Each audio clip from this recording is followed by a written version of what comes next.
Today, I'm making chunky Carolina Reaper Salsa. Welcome to DADDYGVILLE'S world.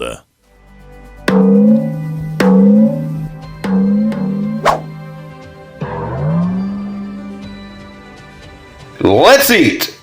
What's up, everyone? Now, my wife did a challenge. I've challenged friends. I have some drink. It's hot. Hey, I've eaten some hot stuff. That's hot. Pranked my mother-in-law and uncle-in-law. All with Reaper salsa my uncle made. Since eating his homemade Reaper salsa, I haven't bought any kind of salsa from a store, because they just don't compare. Now, he won't tell me his recipe, probably because I'll end up making a video on it. But here's a homemade recipe for you. Took me about 6 months to get just right.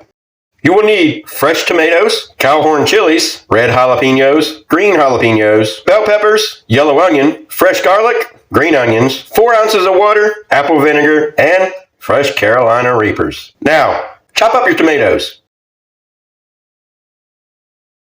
Add 4 ounces of water to the pan, a tablespoon of apple vinegar. Turn the stove on to heat level 3, which is about 325 degrees. Now, while you're waiting on that to heat up, chop up your bell peppers and cowhorns. Now, it's heated up. Dump in your tomatoes. Turn the heat level up to a 5, add a half teaspoon of salt, half teaspoon of pepper, and stir it all together, and let it cook until the rest is chopped up. Now, chop up the red jalapenos, the green jalapenos, chop and dice the yellow onion, green onions, and peel and chop the garlic.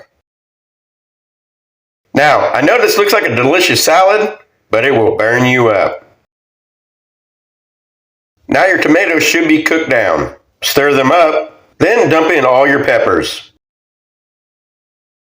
Stir together.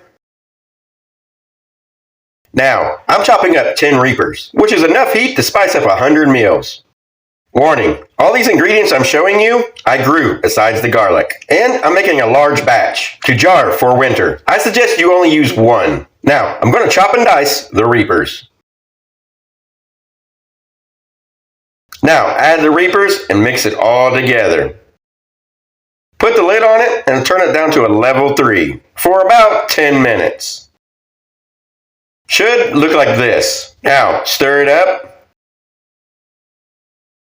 Put the lid back on and turn it down to a simmer and let it sit for about 5 minutes.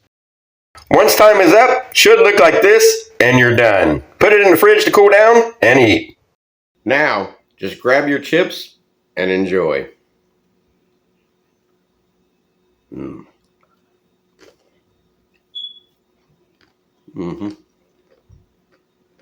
Good stuff. Now, if you made it this far, there are things that I didn't show, like knowing my pH for storing and jarring, and a couple ingredients I used, because you can't buy them in the stores. It is still awesome.